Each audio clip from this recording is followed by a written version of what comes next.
warahmatullahi wabarakatuh. Waalaikumsalam Assalamualaikum warahmatullahi warahmatullahi wabarakatuh. Alhamdulillah rabbil alamin. Wassalatu wassalamu ala asrofil mursalin wa ala alihi wa sahbihi ajmain. Amma ba'd. Bapak Ibu Kanda Yunda yang berbahagia, pada pagi hari ini kita bisa melanjutkan kajian Jumat pagi pengurus pusat KBPI. Alhamdulillah pada hari ini narasumber kita Kang Sodik Mujahid nih.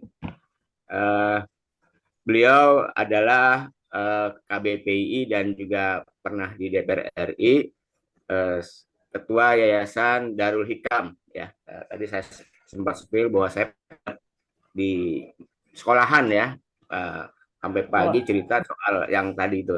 Baik, Bapak, Ibu, dan Kanda Yunda yang berbahagia, ini pada pagi yang sangat berbahagia Jumat di akhir bulan Oktober ya, menjelang bulan November yang akan datang.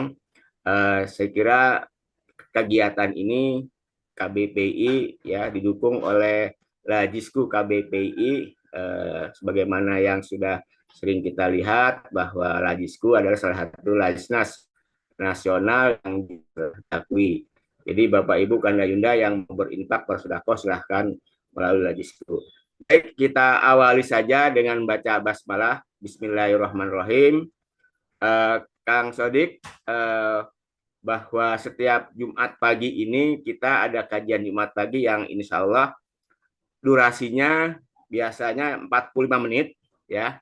Setelah itu ada forum diskusi tanya jawab, bila memungkinkan kadang-kadang melampaui jam 7 ya.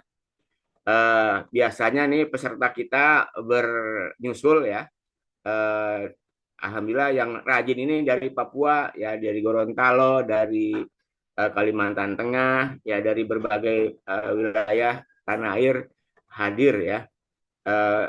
Baik, saya kira untuk menyingkat waktu, memanfaat waktu yang sangat bermanfaat ini, saya persilahkan pada Kang Sodik Mujahid untuk menyampaikan materinya. Tafadhol, Kang.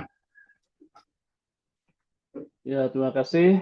Assalamualaikum warahmatullahi wabarakatuh. Waalaikumsalam warahmatullahi wabarakatuh. Wabarakatuh.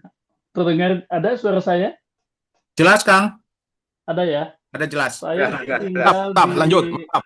daerah Bandung Utara, di dekat Taman Hutan Raya Juanda. Jadi sinyalnya sering agak terganggu. Oke, bismillahirrahmanirrahim. Assalamualaikum warahmatullahi wabarakatuh. Bismillah, alhamdulillah, wassalatu wassalamu ala rasulillah, wa ala alihi wa sahbihi wa man tabi'ah. Asyhadu an la ilaha illallah wahdahu la syarikalah, wa asyhadu anna Muhammadan abduhu wa rasuluh. Saudara-saudaraku, teman seperjuangan, saya Mungkin dulu begitu. Kang, mungkin agak geser dikit supaya fokus ininya kameranya. Oh, Ya, begitu. ya, biar fokus, nggak minggir. Ya, cukup. Lanjut, Kang. Saudara-saudaraku, saya begitu lulus itu dulu tahun 80. Sudah pada lahir belum tahun 80? Sudah, Kang, sudah. Sudah ya. Saya tahun 80 lulus dan langsung bekerja di perusahaan Inggris dan Amerika. Light Survey, Sir William Halcrow. Saya tugas keliling Indonesia. Kemudian karena saya berpikir ayah saya, ya saya kan sama juga ulama pejuang, karena saking di mata saya saking komitmennya kepada perjuangan Rasulullah, saya pikir akan wafat pada usia Rasulullah. Maka saya melepas pekerjaan di Inggris itu. Waktu itu saya akan ditugaskan di FAO di Filipina. Saya memilih bekerja di ICOPIN. Tahu kan ICOPIN ya? Institut Manajemen Koperasi Indonesia. Dari sana kemudian saya meneruskan perjuangan dakwah pendidikan. Saya menjadi direktur pertama, pernah dengar Pusdai, Pusat Dakwah Islam Jawa Barat, dan lain-lain.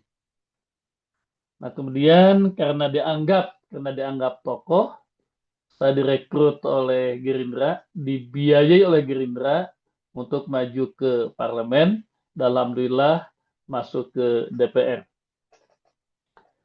Saya sekarang mengelola Darul Hikam, Majelis Dakwah, Majelis Pendidikan, Majelis Ekonomi. Saya mengelola Dinamiku, Pusat Data dan Dinamika Umat. Saya mengelola Lazis Darul Hikam. Saya mengelola juga travel haji dan umrah. Saya kemarin jadi ketua Asosiasi Sekolah Swasta BMPS Jawa Barat. Di nasional sekolah swasta itu belum mendapatkan perlakuan yang adil. Saya terakhir di DPR itu di Komisi 10. Saya memperjuangkan tentang keadilan bagi sekolah-sekolah swasta. Tapi berat, sangat berat, karena pemerintah itu tahunya hanya sekolah negeri saja. Apalagi di zaman era kemarin, Makarim ya, Nadiem Makarim. Mudah-mudahan sekarang dengan menterinya dari Muhammadiyah, Profesor Abdul Mukti ya, mudah-mudahan perlakuan kepada sekolah swasta yang di dalamnya banyak organisasi kita, termasuk Muhammadiyah, mudah-mudahan mendapatkan perlakuan yang lebih adil. Saudara-saudaraku, saya ingin bicara yang lebih konkret dari pengalaman sekolah-sekolah saya dan pengalaman tentang travel haji dan umroh saya. Dan nanti saya akan tambah juga dengan data-data empirik lainnya untuk menggugah pola dan strategi perjuangan kita. Masih ada suara saya? Ada jelas, Kang. Terlihat Oke. terdengar jelas, Kang. Oke, kalau ini tolong ya komen, karena ini sekali lagi saya di daerah bukit suka hilang. Saudara-saudara, kondisi sekolah swasta di Jawa Barat yang secara nasional kurang mendapatkan perlakuan tidak adil. Di Jawa Barat tahun kemarin itu lebih parah keadaannya. Kenapa? Karena kebijakan Gubernur Jawa Barat KDM yang memperluas sekolah negeri, melonggarkan sekolah negeri. Sehingga saya sebagai ketua Asosiasi Sekolah Swasta mendapatkan informasi bahwa banyak sekolah swasta, mayoritas di sana adalah sekolah Islam, kemudian gulung tikar. Nah, bagaimana Darul Hikam? Sekali lagi saya bicara ini bukan soal Darul Hikamnya, tapi dari kasus-kasus sehingga untuk strategi perjuangan kita, di tengah sekolah swasta hampir gulung tikar, itu alhamdulillah Darul Hikam yang daftar ke Darul Hikam itu tetap ngantri, dan harus daftar beberapa tahun sebelumnya dengan biaya yang jauh lebih besar dibandingkan dengan yang harus dibayar ke sekolah negeri. Itu adalah pengantar saya pertama. Pengantar saya yang kedua, sekali lagi ini adalah dari pengalaman untuk strategi kita. Saya punya travel haji dan umroh.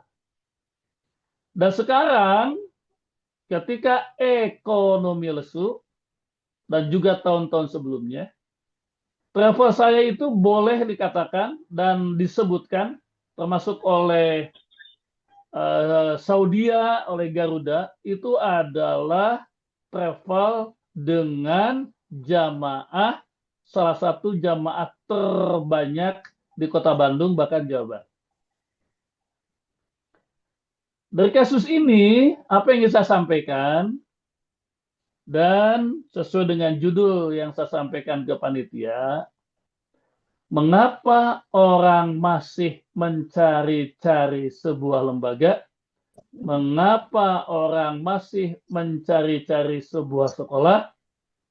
Mengapa orang masih mencari-cari HP walaupun lebih mahal, semacam iPhone atau Samsung dan lain-lain? Lebih jauh lagi,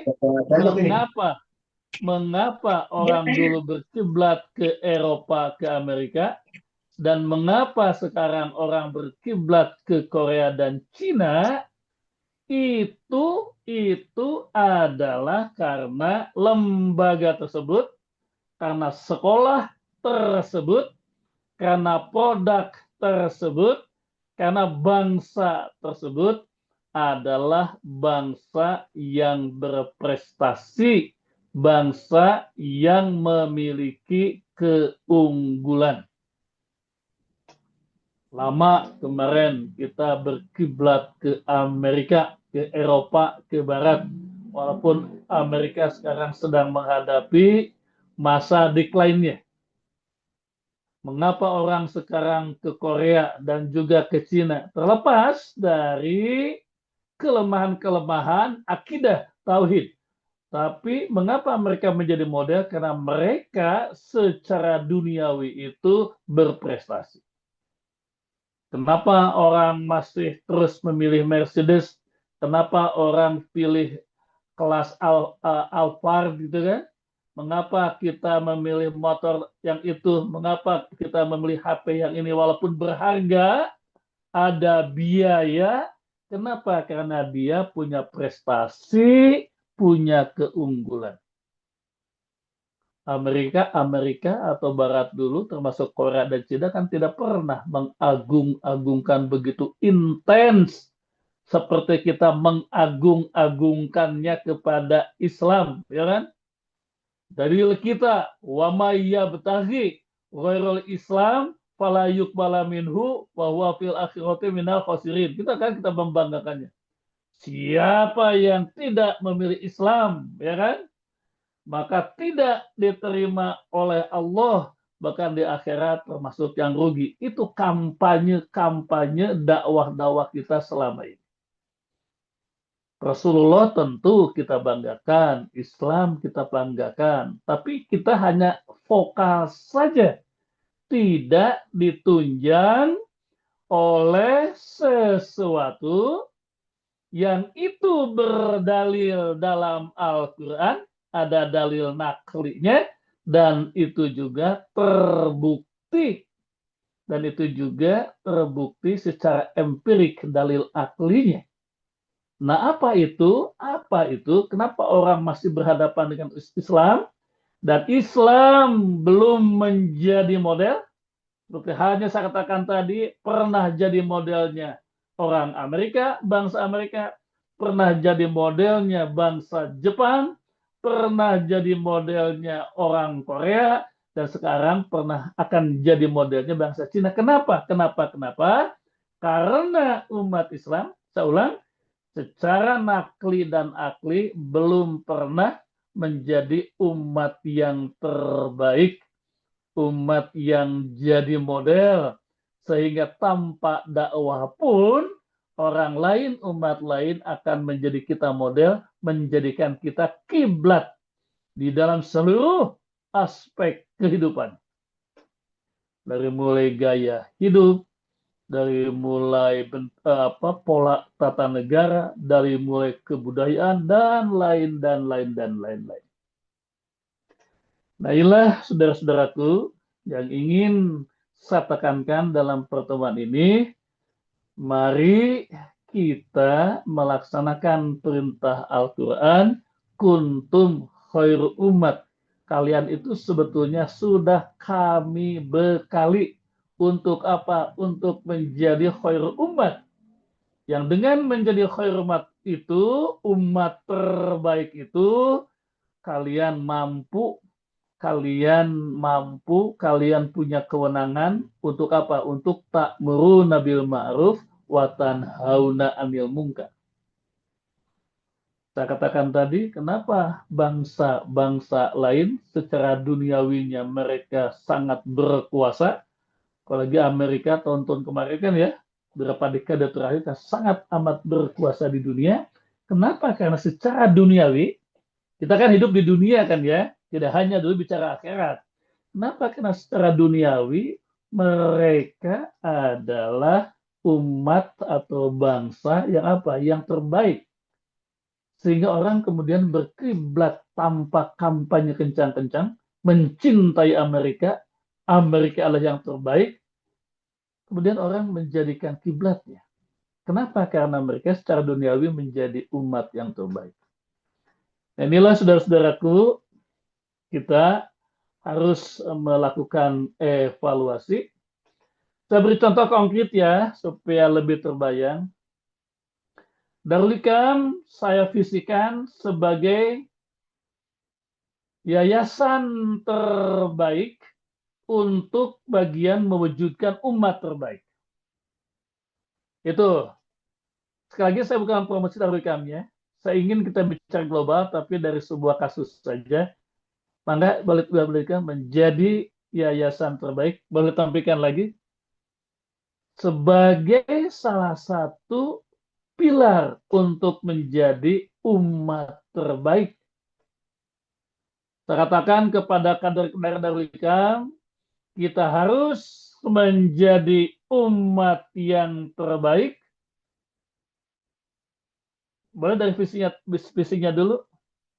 Nah, ini ya. Kita ini adalah harus mewujudkan umat yang terbaik, khair umat. Kalau belum bisa menjadi umat yang terbaik, mari kita menjadi yayasan terbaik. Begitu. Yayasan kami punya 3 misi, yakni dakwah, pendidikan, sekolah-sekolah ya. Nah, kemudian ekonomi, antara lain lazis. Nah, saya katakan kepada kader-kader saya, kalau kita belum, marilah kita bangun umat yang terbaik. Kalau itu belum semuanya, mari menjadi yayasan terbaik. Begitu.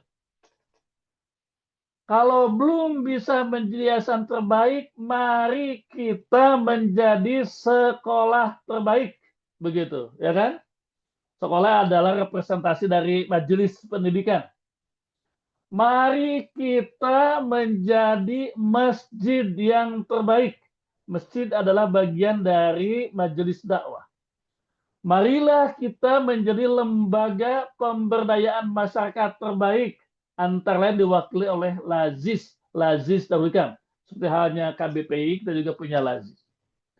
Nah, saudara-saudara, inilah yang saya kira perjalanan saya dan saudara-saudaraku, Kanda, Yunda, dan adik-adik, ya, perjalanan kita panjang, kita harus melakukan evaluasi, dan salah satu evaluasinya adalah perjuangan kita mewujudkan umat yang terbaik, yang dengan umat yang terbaik itu tanpa banyak omong-omong cintailah kami, cintailah umat Islam, maka orang otomatis loh menjadikan kita umat Islam sebagai model, sebagai kiblat, seperti halnya pernah bangsa-bangsa dijadikan model di dalam kehidupan umat sedunia ini.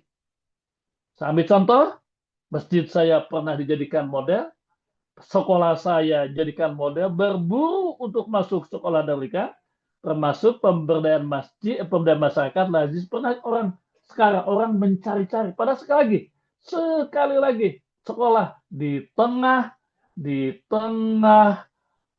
negeri sekolah negeri yang dibuka, yaitu kami masih dikejar padahal berbayar, termasuk travel saya di tengah lesu ekonomi, di tengah persaingan yang berat, di tengah kemandirian umroh, kami masih dikejar. Kenapa? Karena mungkin di mata konsumen itu adalah kami dianggap yang terbaik. Seperti halnya lah, ya jangan ngambil Darul Ikam. Seperti halnya Samsung di tengah persaingan ketat, Di tengah katakanlah Honda atau Toyota, di tengah persaingan, kenapa dikejar? Kenapa dikejar? Kenapa dikejar?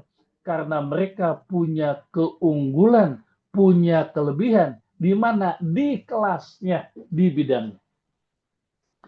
Nah, ini saudara-saudara yang saya ingin mengingatkan, walaupun bagaimana saya adalah pasti paling tua di forum ini, nah dengan pengalaman ini mari kita katakanlah berubah atau review atau diperkuat. Oke, kita berjuang tanpa banyak cerita-cerita. Mari secara internal kita bekerja untuk apa? Untuk menjadi umat yang terbaik. Amerika ataupun Cina kan mampu loh, tak muruna ya. Mereka memerintah.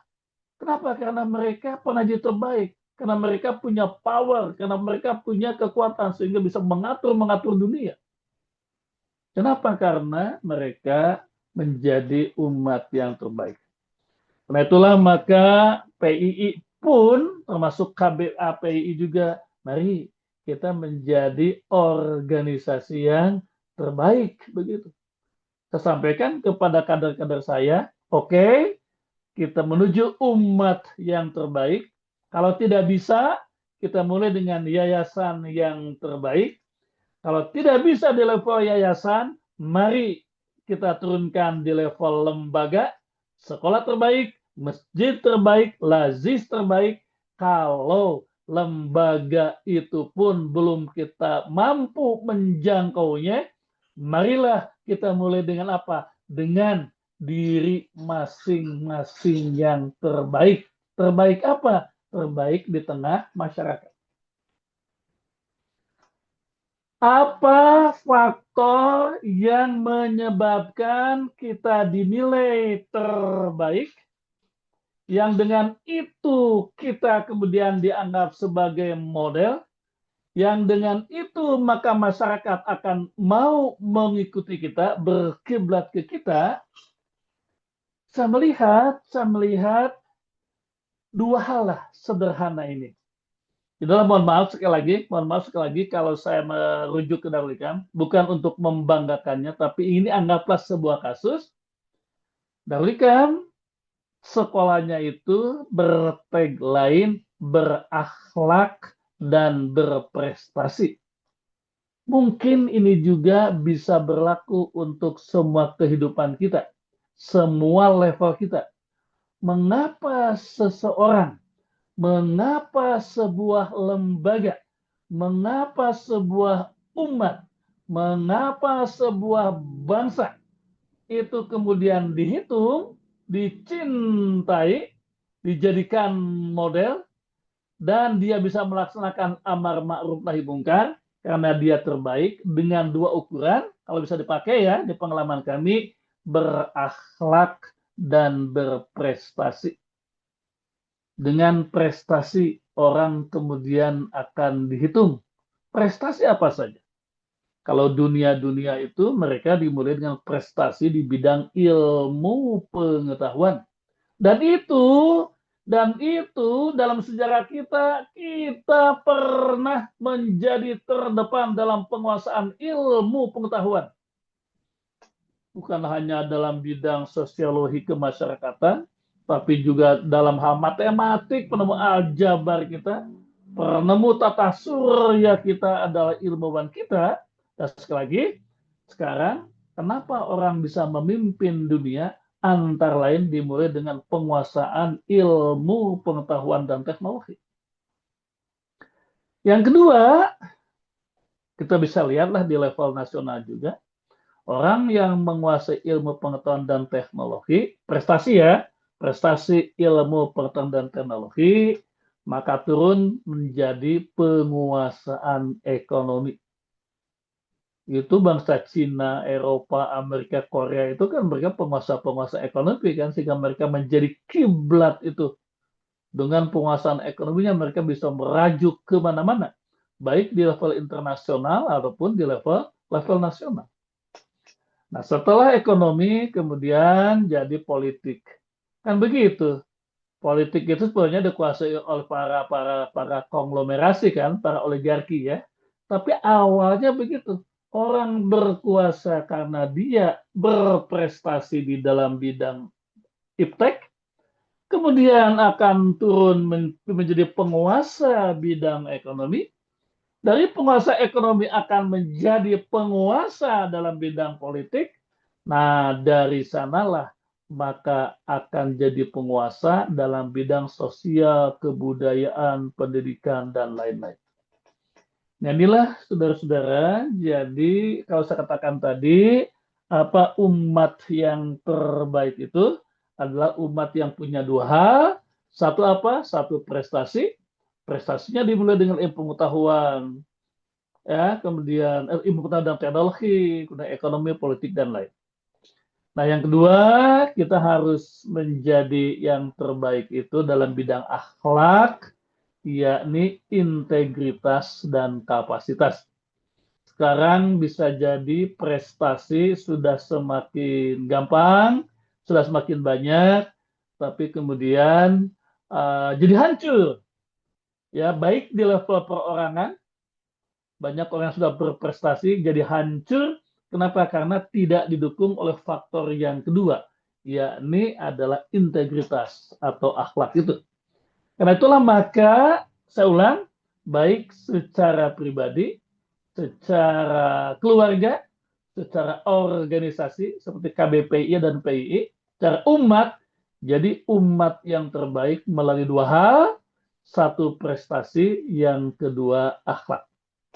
Kalau kita berprestasi, wah umat Islam akan jadi model. Kalau kita punya integritas, kita akan jadi model tanpa teriak-teriak bahwa hanya orang Islam yang bisa masuk surga, begitu. Itu adalah poin dasar yang pertama. Kemudian yang kedua, saudara-saudaraku, dari pengalaman saya kemarin di DPR, ya, saya merumuskan ada 5 tantangan umat. 5 tantangan umat inilah yang kemudian kita sulit untuk menjadi umat yang berprestasi. Inilah tantangan kita itu ya. Satu adalah tetap menghadapi agenda pemurtadan. Yang kedua, agenda menghadapi sekularisasi, paham-paham sekuler, agnostik, nikah bebas, ya kan? Nikah bebas, kumpul kebo, dan lain-lain. Yang ketiga adalah agenda penguasaan ekonomi dan ilmu pengetahuan.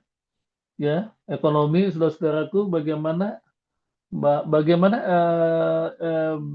rasio kita itu berapa? Hanya sekelompok orang kan yang menguasai perusahaan itu, ya enggak?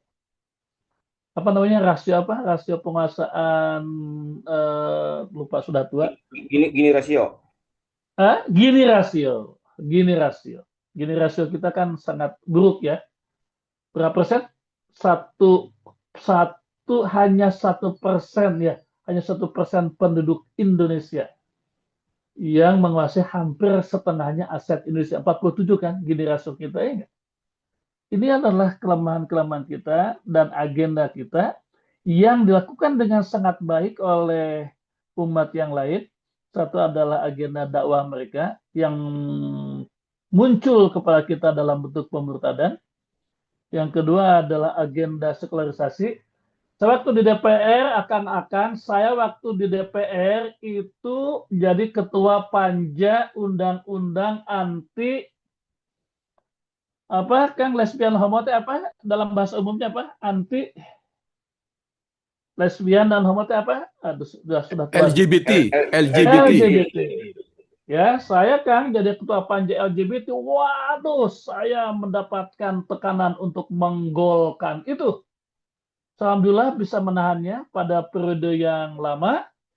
Tahu-tahu sekarang Thailand, ya kan?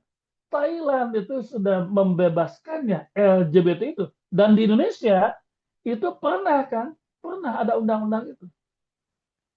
Yang kedua Kang, saya kemarin pernah jadi panja anggota ketahanan keluarga.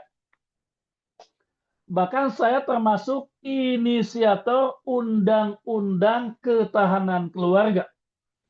Itu akang-akang, cece-cece, Kanda Yunda, itu di DPR disebut undang-undang radikal, begitu. Sehingga saya dipanggil oleh pimpinan partai dan pimpinan fraksi. Saya dipanggil, hei Sodik, kamu PII ya, begitu kan? Ingat, Gerindra adalah partai tengah, bukan partai Islam, bukan partai radikal, begitu. Kenapa kamu itu menjadi inisiator untuk undang-undang ketahanan keluarga yang radikal itu? Begitu kan? Saya dipanggil oleh dua pimpinan partai, tidak usah saya sebutkan namanya. Saya ketika berhadapan dengan beliau-beliau itu, saya membawa naskah undang-undang itu. Bapak-bapak yang terhormat, ini saya bawa naskah undang-undang anti ketahanan keluarga. Undang-undang ketahanan keluarga. Ini ada 400 pasal, Bapak-bapak, saya bilang.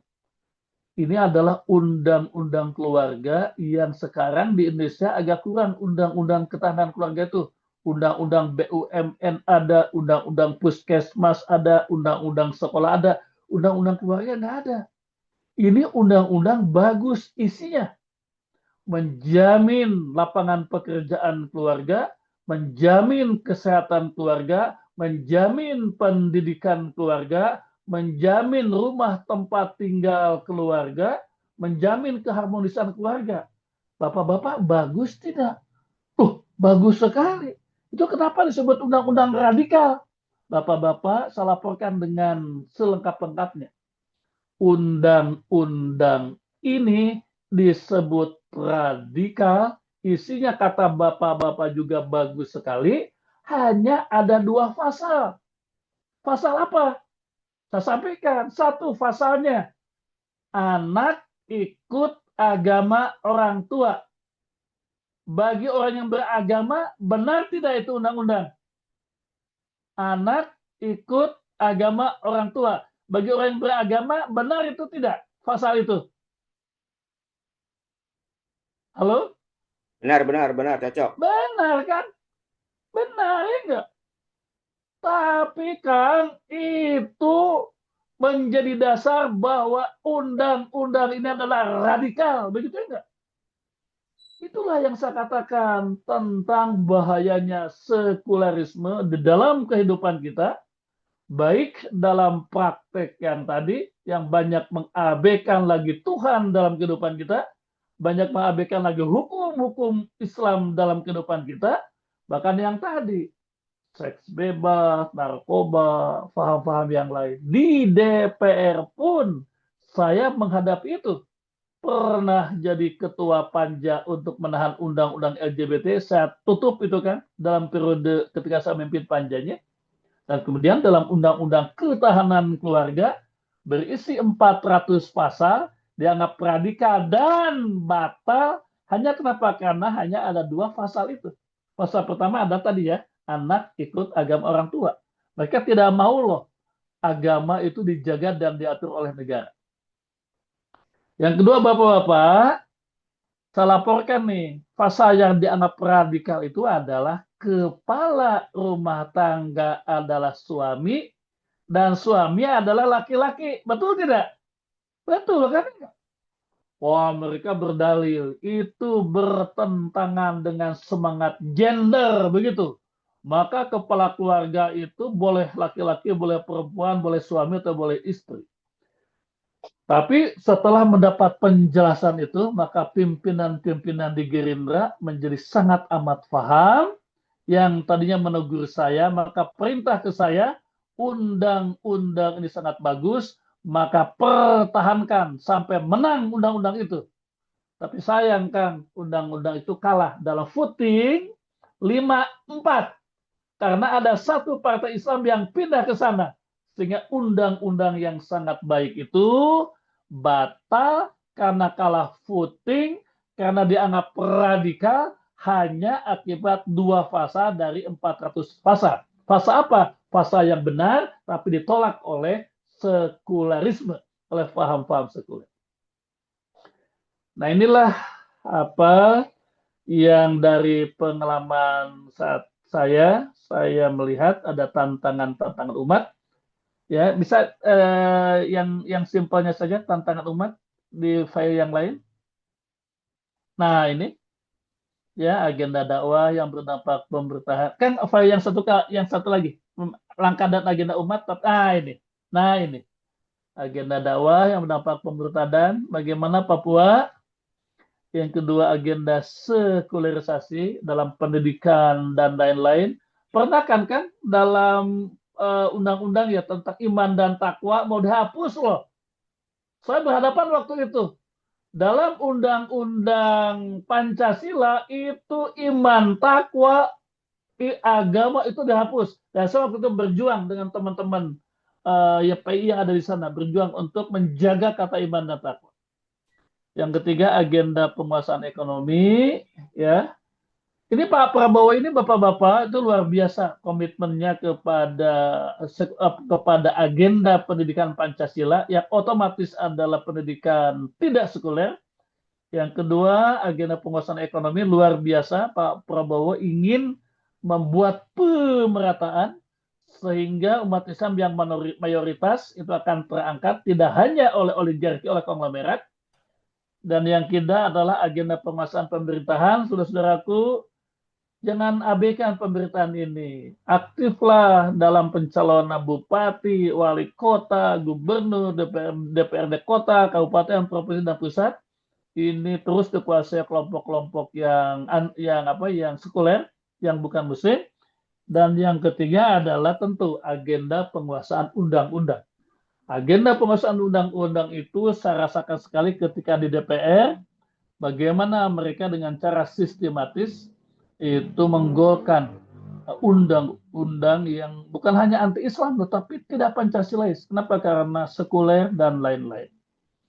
Terakhir, saudara-saudaraku, inilah tadi saya dengar ayat Al-Quran tentang pasukan kita, tentang rapatkan barisan kita. Demikian dulu PI kita suka begitu kan? Innallaha yuhibbul ladzina yuqatiluna fi sabili shaffan ka'annahum bunyanun marsus, ya enggak? Barisan, pasukan. Nah, saya melihat pasukan mereka seperti ini. Mau ditampilkan. Yang tadi tim-tim itu. Nah, ini itu, saudara. Nah, ini nih. Ambil contoh ya, dalam menggolkan perjuangan undang-undang saja yang saya alami langsung. Satu, mereka punya tim think tank. Di 5 tahun DPR itu, undang-undang apa yang harus mereka golkan, begitu. Mereka mereview tentang undang-undang prioritas di DPR, ya, untuk mereview apa yang dulu belum goal, apa yang sekarang harus kita laksanakan, dan apa yang ke depan. Ada tim think tank-nya. Yang kedua, tim manajemen dan koordinasi. Itu ada manajer-manajernya. Yang saya lihat tampak sekali bagaimana mereka mengendalikan sebuah perjuangan menggolkan undang-undang.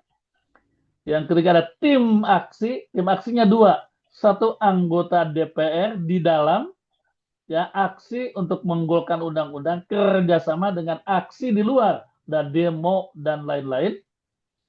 Yang keempat ini, saudaraku, tim lobby. Kita kurang loh dalam melobi sebuah perjuangan kita. Ya, mereka dalam menggolkan undang-undang ada tim melobinya. Yang keempat ada tim medianya. Saudara, saya ketika presentasi tentang undang-undang ketahanan keluarga, waktu itu masih sangat terbatas, masih internal DPR. Saya presentasi. Begitu keluar, saudara-saudaraku, saya dikerubung oleh media, catat sekali ada 47 media, 7 diantaranya adalah media asing. Yang apa? Karena mereka peduli terhadap 2 pasal itu. Anak ikut agama orang tua. Jadi tim medianya luar biasa. Yang keenam adalah tim dana dalam menggolkan sebuah perjuangan, termasuk sebuah undang-undang. Dan yang ketujuh adalah tim jaringan nasional dan jaringan internasional. Kita agak lemah jaringan internasional. Dulu kita hanya ke Arab Saudi. Arab Saudi susah diajak berjuang. Dia hanya paham kalau membangun masjid dan membagikan Al-Quran dalam lingkungan, dalam demokrasi, dalam kesetaraan laki perempuan dan lain-lain, umat Islam di dunia jaringannya agak kurang, termasuk Arab Saudi. Nah, ini yang saya rasakan tim pendukung pergerakan umat lain, saya rasakan adalah ketika mereka berjuang dalam bidang legislasi, ini timnya. Nah, demikian saudara-saudaraku, saya kira poin yang utama dari diskusi ini adalah tadi. Poin, mari kita secara internal menjadi umat yang terbaik, umat Islam yang terbaik. Kalau umat Islam sudah menjadi yang terbaik, otomatis mereka cinta kepada kita. Banyak orang yang berpikir, ya kan untuk umat yang terbaik harus punya modal, begitu kan? Anda bacalah, apakah perusahaan-perusahaan yang terbaik itu karena modal, termasuk mohon maaf, sekolah Darul Ikam, ketika sekarang menjadi idola karena modal? Tidak kok. Kenapa? Karena kita kerja keras. Mari kita menjadi umat yang terbaik, dimulai dengan menjadi organisasi terbaik atau menjadi individu terbaik sehingga orang menjadi pecinta kita. Untuk yang terbaik, saya melihat ada 2 faktor atau mungkin 3 faktor.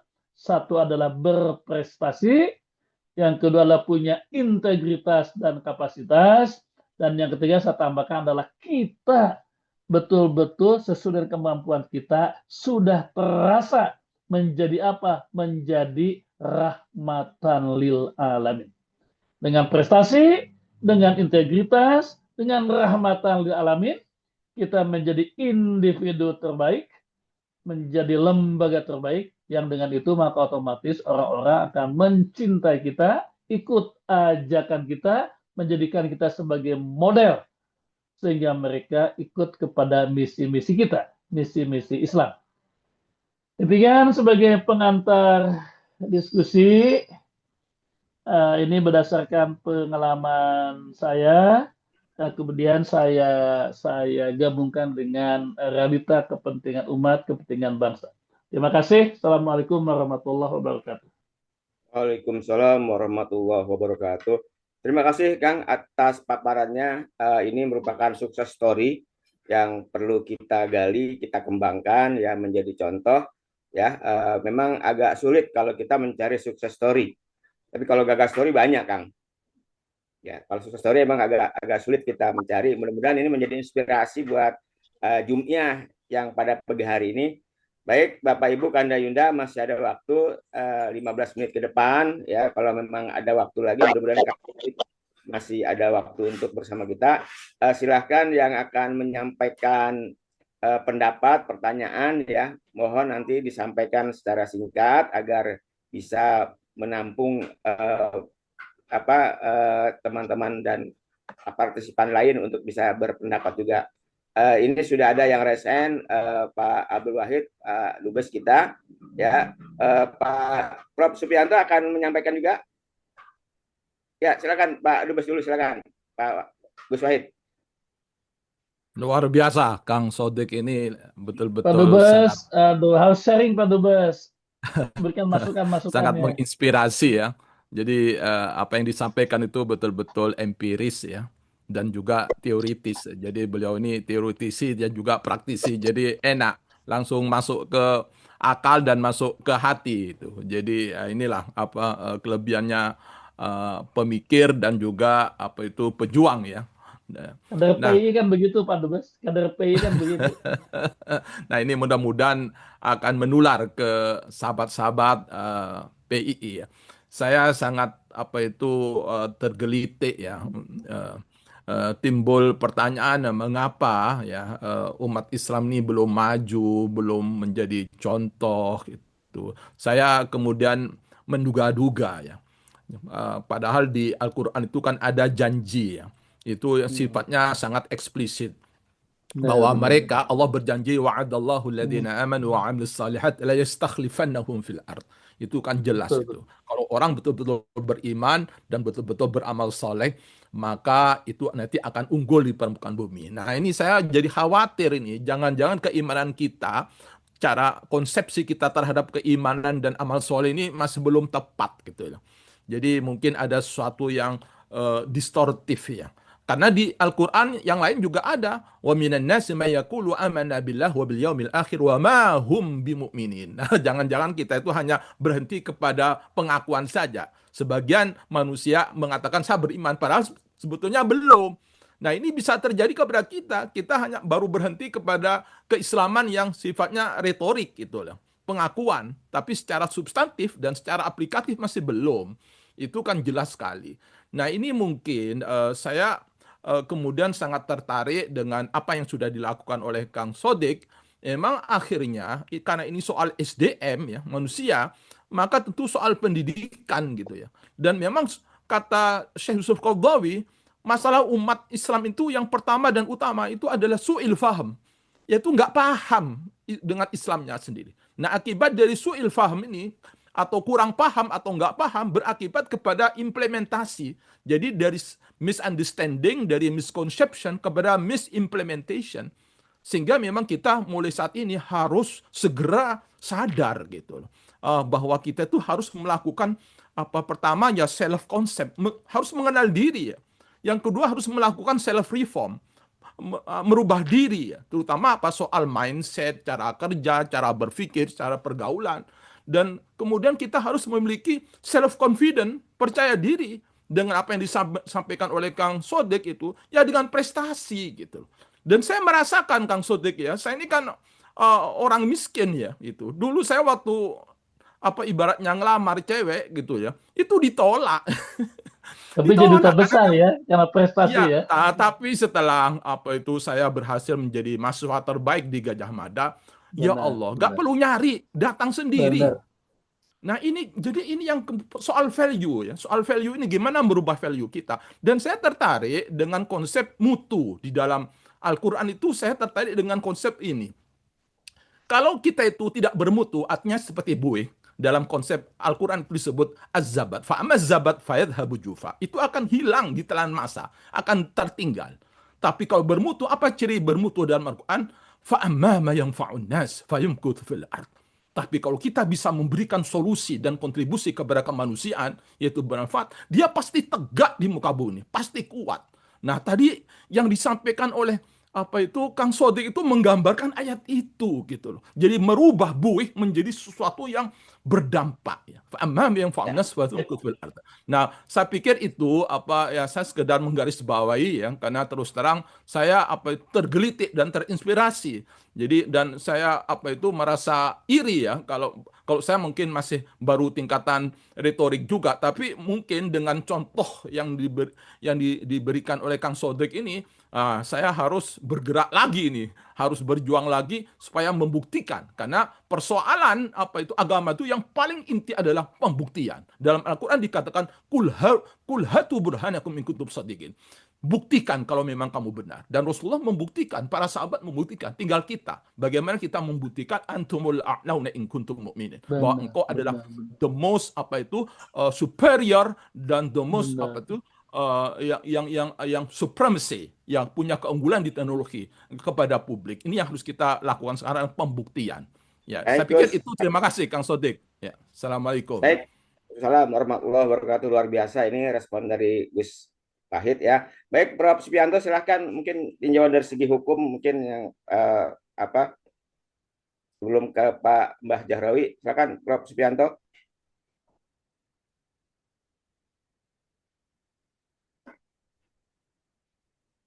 Ya, mic-nya di unmute.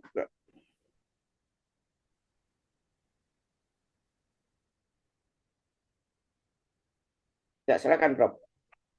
Nah, baik. Assalamualaikum warahmatullahi wabarakatuh. Salam. Salam. Terkait bahwa anak mengikuti agama orang tua, Ya, saya ingat ketika saya membahas dan menginisiasi pelindungan anak. hmm, Jadi anak yang ditemukan itu mengikuti masyarakat sekitarnya. Jadi kok anak di Jakarta ditemukan itu Muslim. Nah, jadi orang Muslim harus dihubungi dan lebih berhak menangani. Kalau ketemunya di Kupang dulu, nah boleh Kristen. Nah, itu karena sebelumnya itu lebih banyak orang Kristen yang mengambil anak yang seperti itu. Dan yayasan yatim di Kristen banyak. Ya, nah itu menjadi perdebatan. Yang kemudian di Jepang pada bulan yang sama itu ada anak lahir dibuang, orangnya hitam, jadi negro gitulah kira gitu. Nah itu lalu Jepang memutuskan dia menjadi warga Jepang. Nah itu menjadi pemikirannya kok sama gitu. Ini menguatkan pemikiran. Jadi ini saya oh ternyata konsepsi pemikiran PII itu memiliki apa konsep yang tidak tergambar tapi lo kok sama arahnya gitu. Ini yang terkait pendidikan ya. Kemudian menguatkan eh, tadi Bapak cerita tahun 80 ya. Saat 80 sudah di Ambon ya. Oh, gitu. Ya, tapi ya karena bapak saya itu eh, jangan ke PII. Jadi PII-nya dipakai tapi jangan ngaku PII. Nah, gitu. Jadi ternyata kayak bapak saya juga apa Muhammadiyah tapi minta saya jangan. Nah, jangan ngaku Muhammadiyah. Tapi prinsip-prinsipnya itu. Sehingga saya dulu dakwahnya di tokoh PKI iya dakwah tapi caranya memang saya cuma numpang sholat. Nah, sholatnya biar di tempat dilihat lalu tempat itu dilihat jadi dia nganterin ternyata 5 tahun mereka manggil jadi kamu dulu ngajari sholat, nah, kok nggak bilang-bilang dan sebagainya. Jadi ini prinsip-prinsip yang terbaik. Nah, jadi eh sampai apa ya membuat undang-undang ya pelindungan anak juga saya KDRT yang ternyata ada juga gaya orang yang tetangganya yang bilang KDRT tapi memang gaya dia begitu. Nah ini apa tantangan. Jadi eh ya jadi saya konsepsi apa Vandenberg itu hukum Islam itu diterima di masyarakat di wilayah manapun, cuma karena mereka tidak belajar, tapi mendengarkan, sehingga ketika Ustadz ngomong, didengarkan. Bisa mendengarkan, menerima baik, ada bisa juga tidak menerima dengan baik. Sehingga berbagai daerah tidak sama. Jadi ini eh, tantangan untuk mana yang khas, yang unggul itu. Karena ketika saya buat undang-undang haji, loh ternyata ada daerah yang berangkat haji itu tidak biayai sendiri. Masyarakat sekitar membiayai. Jadi kalau sekarang giliran si A, nah yang membayar bukan si A, tetapi masyarakat sekitarnya. Tahun depan si B, masyarakat sekitarnya. Oh, ada masyarakat yang seperti itu. Ketika saya merumuskan undang-undang zakat, oh ternyata ada daerah yang misalnya di Muna itu bayar zakat semua bayar zakat. Yang tidak punya tidak mau menerima zakat. Tapi dulu terus jadi Kaspemda. Saya minta jangan jadi Kaspemda. Nah, kalau zakat fitrah ya ke kanan kiri bupati atau kabupaten sebelahnya. Jadi ini pemikiran-pemikiran PII yang unggul, yang indah, tapi memang harus dikembangkan. Saya kira sementara itu. Terima kasih. Assalamualaikum warahmatullahi wabarakatuh. Baik, Waalaikumsalam. Baik, makasih Prof. Mungkin dua dulu ya, nanti Mbah Jahrawi sama yang dari chat kita bacakan. Jadi saya kira dua dulu ini tolong direspon oleh Kang Sodik. Silakan Kang, monggo. Terima Enggak, kasih enggak. Pak Dubes. Itu contoh empirik yang luar biasa. Mohon maaf kalau saya ulang ya Prof ya Pak Dubes ya. Orang kampung untuk melamar pun tidak laku, tapi ketika berprestasi maka kemudian dicari orang. Itu kan poinnya seperti itu. Poinnya adalah seperti itu. Prestasi, mutu. Dan Al-Quran luar biasa kalau sudah bicara mutu, bicara prestasi. Coba lihat surat Al-Anfal. Dulu kita ingatnya kalau perang saja. Jika ada 20 mengalahkan 100, jika ada 100 mengalahkan 1000 gitu kan?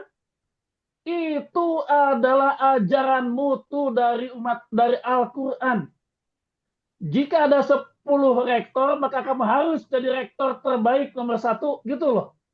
Jika ada 10 dubes, maka harus menjadi nomor 1 dubes terbaik, begitu loh.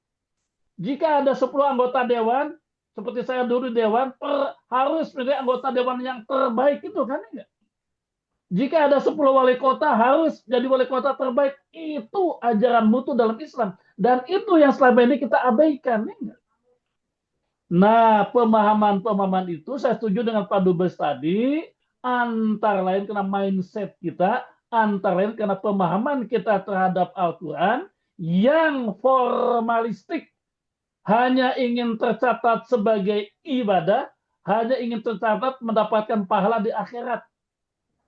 Padahal saya katakan ke guru-guru Darul Hikam, ajaran Al-Quran itu adalah kurikulum, gitu loh, sistem pendidikan untuk orang sukses dunia akhirat. Mohon izin akan saya lanjutkan.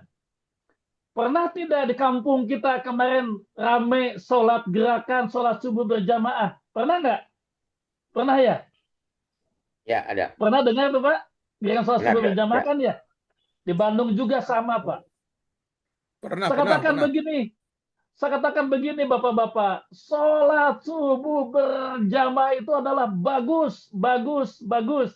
Tapi lebih bagus juga adalah berjamaah pada sholat subuh gitu Pak. Saya berikan contoh kepada mereka, itu orang-orang Cina, maaf ya saudara-saudara kita, bukan untuk kebencian, tapi untuk ironi kita, bagaimana kata Pak Dubes tadi, kita mindset yang salah sehingga mengamalkan yang salah. Kata Pak Profesor tadi, dikatakan bahwa PI betul unggul dalam pemikirannya. Tapi saya boleh kritik kepada saya, PI bukan unggul dalam pemikiran, tapi kalah di dalam pembuktian. Begitu ya enggak? Nah, orang-orang Cina ini tidak ada kewajiban tahajud, bangun 3:30, tidak ada kewajiban sholat subuh, tapi mereka bangun subuh loh. Untuk apa coba? Untuk olahraga, jalan-jalan, ya kan? Ketika orang jalan-jalan, mereka kumpul, jalan-jalan ke sebuah tempat. Oh, ini tempat bagus ya. Bikin apa yuk? Bikin restoran yuk, bikin kafe yuk. Bikin kafe di situ. Modalnya dari mana? Langsung Kang, urunan ya enggak? Tanpa harus masuk notaris dan lain-lain. Kenapa? Karena mereka saling percaya di antara ini. Kalau kita kan mau udunan, mau saham, itu harus pakai notaris 37. Kenapa? Karena kita sering saling berkhianat kepada kita, ya enggak? Nah inilah amalan-amalannya, ya enggak? Kita diberi ajaran sholat subuh, memang sholat subuhnya berjamaah, kemudian kita lari saja. Tapi saudara-saudara kita yang Cina, tanpa ada kewajiban sholat subuh, mereka kemudian bangun subuh, kemudian mereka rundingan, jalan-jalan, ada ide apa? Bikin restoran bersama, uangnya dari mana? Udunan, tanpa harus kepada notaris, udunan, jadilah maka restoran. Saya beri contoh lagi punten Pak Dubes. Kami kan adalah lembaga pertama yang membuat sekolah antara Lembang dan Dago. Namanya Jayagiri. Kami pertama kan. Setelah ada sekolah Darwika, Masya Allah, tempat wisata, restoran, dan lain-lain yang dimiliki oleh saudara-saudara kita yang tadi, yang Chinese itu. Mereka begitu cepat. Kenapa? Karena tadi ya setelah subuh mereka jalan-jalan mencari ide, kemudian dengan mudah mereka mengumpulkan uang. Nah sekarang Bapak-Bapak, saudara-saudaraku, saya sekarang sedang menggalakkan aspek kolaborasi. Ini adalah ajaran dasar kita, tapi tidak kita amalkan. Saya kan tadi saya katakan ketua majelis musyawarah swasta, banyak swasta yang gulung tikar. Saya bilang oke, kita gabung koalisi kalau dalam politik ya kita gabung. Kan ini kurang kan, kurang bagian kita. Kita kalau bikin sekolah semuanya akibatnya gurem semua. Bikin travel semua akibatnya gurem semua. Ya kan? Bikin KBH semua akibatnya gurem semua. Tapi belum terbiasa loh antara koalisi. Apa kalau dalam bisnis bukan koalisi namanya apa? Dalam bisnis itu lupa namanya apa? Sinergi. Gabung ya. Gabung dalam Sinergi. bisnis itu Kolaborasi, sinergi. kolaborasi sinergi dalam bisnis ya, bergabung untuk menjadi besar. Ini adalah bagian lain yang kita agak kurang dalam pengamalan. Satu tadi konsep unggul, konsep prestasi, dan juga konsep bersama. Pada ajaran yang kita ajarkan dalam PII, innallaha yuhibbul lazina yuqatiluna fi sabilihi sofannya enggak? Bahkan dikatakan kaburo maktan indallah. Maukah Allah loh kalau kita hanya ngomong saja seperti kata Bapak Profesor tadi, kata Pak Dubes, kita ngomong-ngomong saya paham tambah pembuktian. Marilah kita berbukti dengan aspek tadi membuktikan bahwa kita berprestasi secara lembaga atau secara perorangan. Kemudian orang nanti akan berkiblat kepada kita, menguasai iptek dan punya integritas dan kerjasama. Saya kira begitu, dan Pak Profesor, jadi hebat Pak. Terima kasih tadi masukannya. Bisa jadi ada dasar karena banyak orang yang berbeda agama di sekolah ditangani oleh agama lain, ya kan? Nah, jika alasan ini, maka harusnya kaum sekuler mendukung itu. Tapi mereka menolaknya. Karena tadi begitu kuatnya semangat sekulerisme, dan begitu semangatnya mereka untuk mencegah pemahaman agama di dalam sebuah negara, termasuk di negara Pancasila yang ketuhanan yang Maha Esa.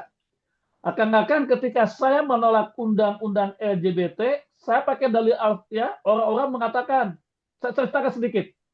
Di TV kan saya dihantam oleh mereka itu. Tapi teman-teman saya ngiritik saya. Kang Sodi, kenapa nggak pakai dalil Al-Quran katanya? Saya katakan kalau pakai dalil Al-Quran nggak akan diterima oleh mereka. Itulah sebenarnya mereka memasukkan LGBT juga ya nggak?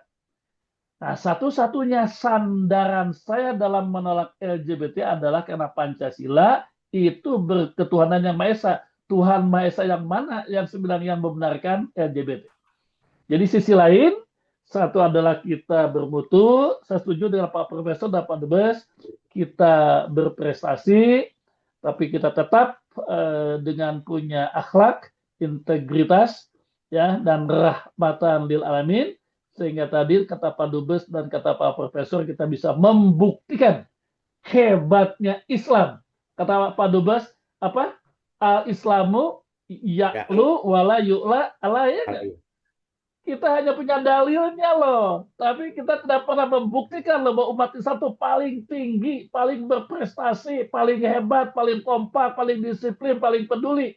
Jika kita sudah membuktikan itu, otomatis mereka akan ikut kepada kita, seperti halnya bangsa-bangsa yang lain. Kita kembalikan mutu kita, prestasi kita. Terima kasih. Baik Kang, mudah-mudahan masih ada waktu. Ini masih ada yang raise hand yang juga di chat. Saya bacakan saja yang di chat ini. Yang di chat dari Ibu Husna. Nah, Ibu Husna ini wakil dekan, Kang. Oh iya. Ya, Assalamualaikum warahmatullahi wabarakatuh. Dari cerita sukses story pada lembaga yang Kang Narsum bina, saya sangat terkesan. Jika berkenan, tolong bagi strategi sehingga menjadi sukses seperti saat ini. Karena tentu kita paham bahwa tidak ada sesuatu langsung besar. Jadi ini dari chat ini mohon strateginya gimana ya.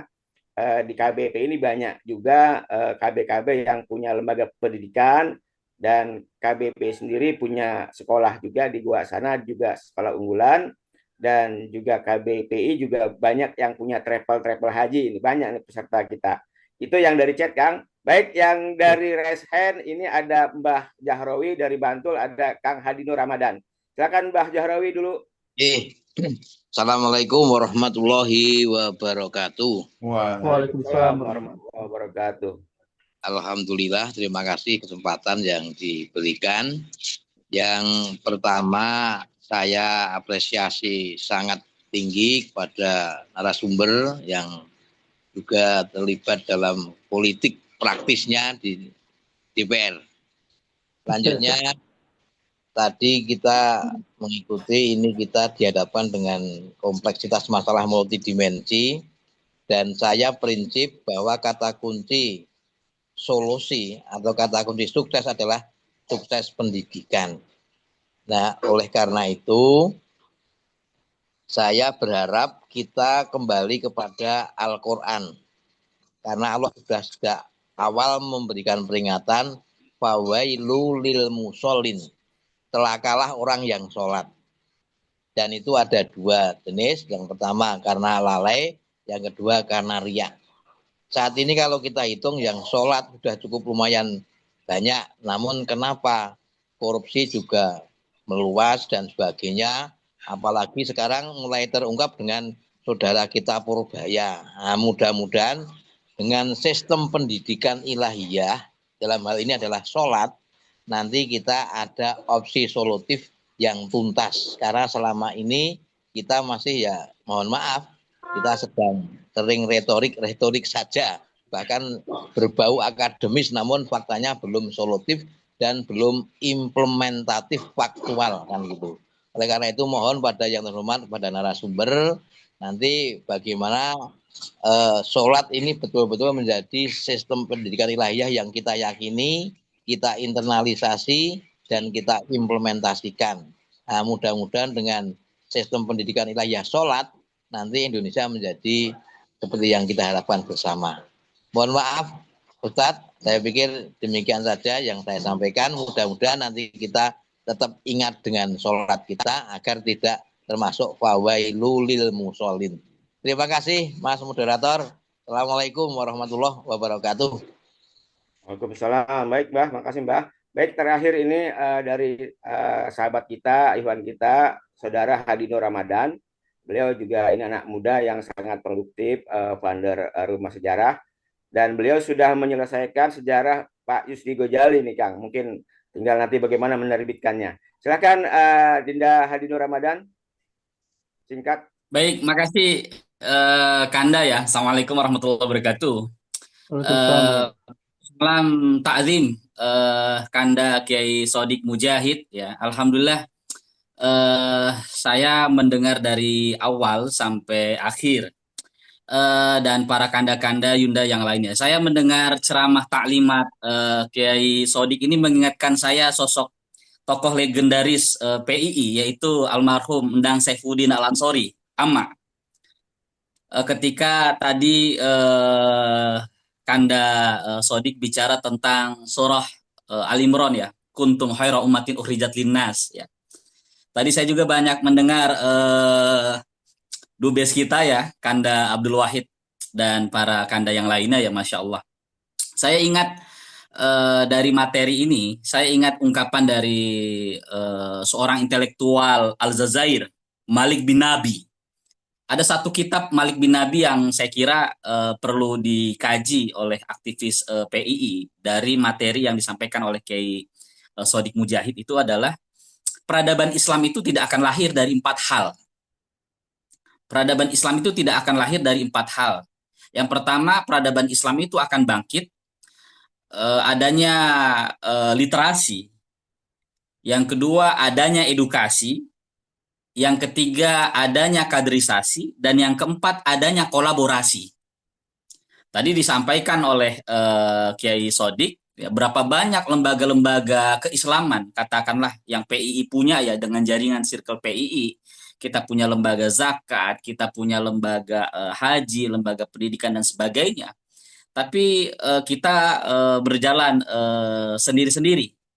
Ibarat dalam berjamaah itu kita sekarang itu masih sama-sama kerja, ya, belum bekerja sama. Jadi saya ingat tadi Kanda Sodik ingat ucapan Malik bin Nabi tadi dalam kitabnya Syuru'un Nahdhah ya, kunci kebangkitan Islam. Jadi kebangkitan Islam itu adanya literasi, kolaborasi, dan adanya kaderisasi, dan adanya yang penting adanya kolaborasi. Selama ini gerakan-gerakan dakwah Islam ini sama-sama kerja ya, belum bekerja sama. Dan yang terakhir, saya ingat ucapan almarhum Pak Kunto Wijoyo ketika beliau menafsirkan surah kuntum khaira ummatin ukhrijat linnas. Umat ini adalah umat yang terbaik, ya. Umat yang wasatiyah, wasatan, umat yang wasatiyah. Umat yang pertengahan yang tidak lambat seperti umat-umat yang katakanlah bergerak tapi tidak ada ilmunya, ya. Tapi ada juga kita ini berbeda dengan umat-umat yang gulu, ya. Nah, ini yang saya kira kita makanya di PII ada istilah PII lahir dari satu gerakan peradaban dan kebudayaan pelajar. Nah, ini yang saya kira perlu tumbuh ya di kalangan umat.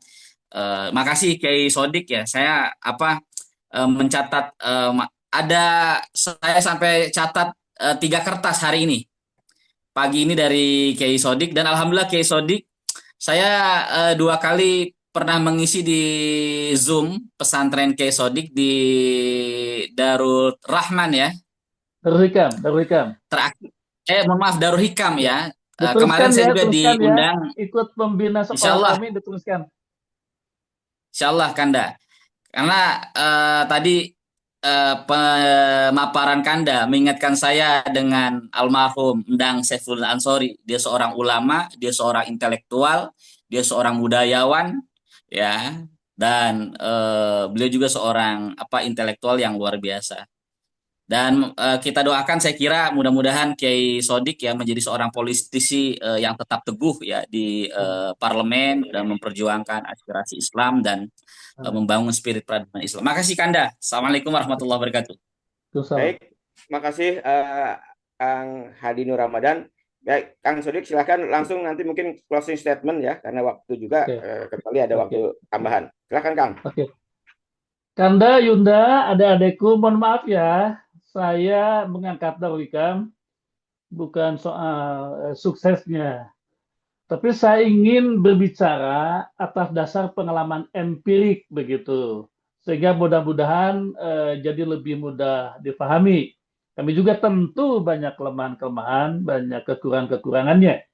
Ada 3 hal, dan yang terakhir Pak Moderator yang ingin saya sampaikan. Tadi satu klarifikasi tentang sukses story, klarifikasi bukan suksesnya tapi sebagai modelnya saja. Yang kedua soal kolaborasi. Kang, saya beri contoh Kang. Darul Hikam Kang, dalam tempo 2 tahun ini saya membuka 12 cabang loh Kang, begitu. Ya. Saya diwarisi oleh ayah saya Kang 1 titik begitu. Saya buka 11 cabang itu Kang, bukan karena modal saya, tapi karena saya kolaborasi loh. Ada yang punya tanah, ada yang punya lahan, ya Kang ya. Dan sekarang punten banyak orang yang mengajak kolaborasi. Di Medan, di IKN ada juga, di Sukabumi juga ada, di Batam ada juga. Sekali lagi punten ya, bukan soal sukses kaminya, tapi ini kasusnya. Kenapa sekarang mereka merapat ke kami, baik mereka menyekolahkan anaknya, bahkan mereka ingin membuka cabang karena dianggap kami berprestasi. Dan memang dari awal setelah saya ditinggalkan oleh orang tua saya, pendiri Darul Hikam, kenapa? Karena saya mengembangkan semangat kolaborasi. Saya nggak punya uang kan, nggak punya tanah ya nggak. Ada orang tanahnya nganggur, bangunannya nganggur. Dengan semangat Islam, dengan semangat amal soleh, dengan semangat jihadnya PII, ditambah dengan transparansi, mereka kemudian mau. Maka ini adalah semangat kolaborasi, semangat ukhuwah Islamiyah, ajaran Islam yang dasar dan pertama, tapi sekali lagi kita kurang dalam mengamalkan. Itu kan tadi semangat kolaborasinya, ajaran Islam. Yang kedua, Pak, tadi saya ingin beri contoh tentang tadi katanya soal sholat. Inilah yang sejak awal dengan Pak Dubes tadi ada yang salah dalam pengamalan semua ajaran Islam termasuk di dalam sholat. Kan, Mas Ece, ajaran sholat dulu apa sih dalil kita? As-sholatu imaduddin, sholat yang agama, ya enggak? Kenapa sholat? Sholat itu tiang agama. Kenapa kita harus sholat? Sholat itu adalah amal yang pertama dibahas, itu kan ya enggak? Ternyata Kang, dengan ajaran sholat seperti itu tidak membuat umat Islam jadi maju di dunia loh. Itu hanya bekal di akhirat saja. Begitu loh. Tidak cukup kita menjelaskan sholat itu hanya ini adalah kunci surga, miftahul jannah. Tidak cukup menerangkan sholat itu adalah imaduddin, tiang agama. Tidak cukup mengajarkan sholat itu adalah amal yang pertama yang dihisab nanti. Tidak cukup kan? Dan itu yang membuat kita tidak besar dengan kita melaksanakan sholat. Catat baik-baik. Kita tidak jadi umat yang besar kena rajinnya sholat. Tidak, Bang. Kenapa? Karena kita melaksanakan sholat hanya untuk mendapatkan kunci surga nanti, hanya untuk yang agama, tidak atas dasar pemahaman. Catat baik-baik ya. Kita tidak jadi umat yang besar karena rajinnya sholat. Kenapa? Karena ada yang salah dalam niat sholat, ada yang salah dalam implementasi sholat dalam kehidupan kita sehari-hari. Insya Allah saya berani bertanggung jawabkan pernyataan saya. Ingat baik-baik. Kita tidak jadi umat yang hebat, umat yang besar karena sholat kita. Kenapa? Bukan salah ajaran sholatnya, tapi salah dalam pemahaman dan implementasi sholatnya. Apa buktinya? Ini Kang yang diajarkan Darul Hikam. Sampaikan ke murid-murid Darul Hikam, sholat itu bukan hanya kunci surga, itu benar. Sholat itu bukan hanya untuk tiang agama, tapi sholat itu adalah kurikulum untuk apa? Untuk kita sehat jasmani, sehat rohani, untuk kita kompak, dan lain sebagainya. Saya buktikan kan ke anak-anak Darul Hikam. Saya panggil 100 guru, 100 dokter, 10 dokter. Bagaimana pengaruh sholat di dalam kesehatan jasmani? Kan tidak ada satu dokter pun yang menolak bahwa sholat adalah kumpulan penyebab sehat-sehat jasmani. Gitu kan? Saya kumpulkan lagi Pak Dubes. Ada beberapa psikiater. Psikiater tolong tunjukkan ke anak-anak bagaimana manfaat sholat itu. Kan Al-Quran mengatakan akimis sholata li zikri, ya kan? Ala bizikrillah tatma'innul qulub, ya kan? Tegakkan sholat untuk eling kepadaku, dan dengan eling kepadaku adalah hatinya tenang, dan dengan tenang itu maka lahirlah produktivitas kerja. Dengan tenang itu maka lahirlah kualitas kerja. Dan dengan tenang itulah maka tidak ada hal-hal yang tidak produktif. Nah begitu Pak Dubes, tadi saya setuju dengan Pak Profesor. Kita ada yang kurang mantap dalam pengamalan-pengamalan ajaran, termasuk ajaran pokok, ajaran dasar, yakni sholat itu. Gitu kan, saya kumpulkan. Kita selama ini sholat adalah tiang agama, benar Dali. Sholat adalah kunci surga, benar. Tapi tidak ngerti, tidak paham loh. Bahwa sholat adalah kunci surga untuk kesehatan fisik. Dan sholat adalah kunci utama untuk kesehatan batin. Yang dengan kesehatan batin itu tidak ada stres, tidak ada gila. Bahkan dengan ketenangan batin itu muncul produktivitas dan muncul kualitas kerja. Dan itu adalah modal seseorang bisa maju. Kenapa? Karena hati tenang, bisa produktif, dan bisa berkualitas. Begitu Pak Moderator terhadap 3 pertanyaan pertama. Jadi sukses story. Saya tidak untuk ria, tapi barangkali bisa dijadikan contoh. Yang kedua tentang sholat, itulah salah satu contoh kelemahan kita dalam memahami dan mempraktekkan ajaran Islam, termasuk tadi sholat, ya hanya sebagai kunci surga saja. Yang ketiga saya setujukan tadi dengan kolaborasi. Terima kasih sudah memberikan masukan kepada Darul Hikam, dan saya undang Bapak-Bapak untuk memberikan masukan-masukan kepada kami dan kepada guru-guru Darul Hikam. Begitu Pak Moderator. Dan jika diminta closing statement, silakan. Nah Bapak-Bapak, saudara-saudaraku, alhamdulillah kita bisa silaturahmi, menyatukan lagi kesatuan visi misi kita, dan tetap menjaga ruhul jihad yang sekarang sudah menjadi langka dalam kehidupan kita sehari-hari.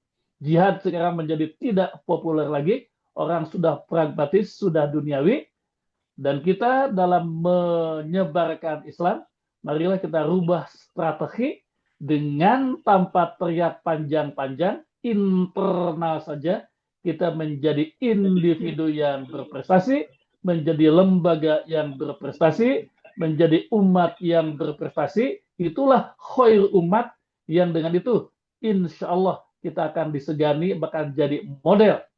Bagaimana supaya kita berprestasi? Saya kira ada pepatah yang populer, kerja ikhlas. Yang kedua adalah kerja keras.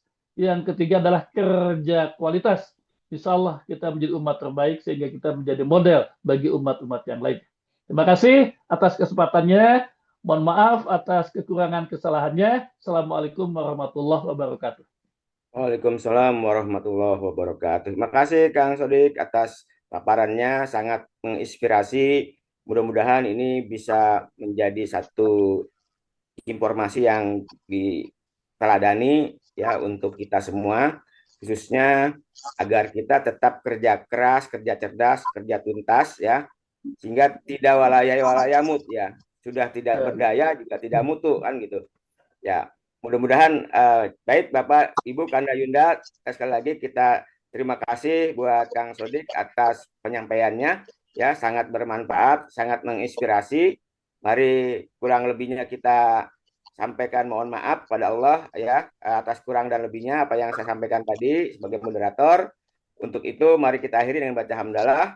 Alhamdulillahirrahmanirrahim. Allahumma wa bihamdika asyhadu an la ilaha illa anta astaghfiruka wa atubu ilaik. Bapak Ibu Kanda Yunda, materi sudah ada di chat, silahkan diunduh. Baik, makasih. Akhirul kalam, billahi taufiq wal hidayah. Wassalamualaikum warahmatullahi wabarakatuh. Waalaikumsalam. Ayo, makasih. Terima kasih. Pamit. Turun Kang Sodik. Terima kasih. Sami-sami. Makasih, Kanda Sodik. Kang Ahmad, Kang Sodik, terima kasih semuanya. Kang Asep. Mari semuanya. Assalamualaikum warahmatullahi wabarakatuh. Matur nuhun Kang Sodik. Sami-sami kan. Kita saling tawasul, saling mendoakan. Dan kolaborasi. Amin. Ya.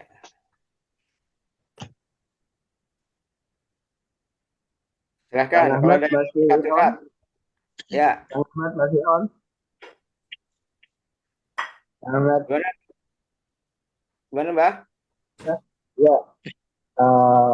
Tanggal 2 dan 3 November lusa ini Kang Muzani mau hadir di Jember dalam acara, tidak tahu acaranya saya belum baca itu. Tapi ada keinginan dari teman-teman KBPI Setapal Kuda itu untuk bisa ketemu beliau. Cuman kami nggak punya nomor kontak beliaunya, Bang. Nggak bisa menghubungi gitu. Ya, nanti silakan hubungin Kang Asep aja ya, Kang Rifai. Ya. Kang Asep nggak punya nomor katanya. Ya, semua juga kita nggak punya nomornya Kang Mujani nih. Ya. Aduh. Kang Asep, Pak Sekjen mungkin bisa atur. Iya. Ya. Oke, terima kasih Kang Ahmad. Baik ya. Alhamdulillah ini. Baik, mungkin itu aja ya. Saya juga mohon pamit ini ya. Izin live duluan. Ya, saya juga live. Terima kasih. Assalamualaikum warahmatullahi wabarakatuh.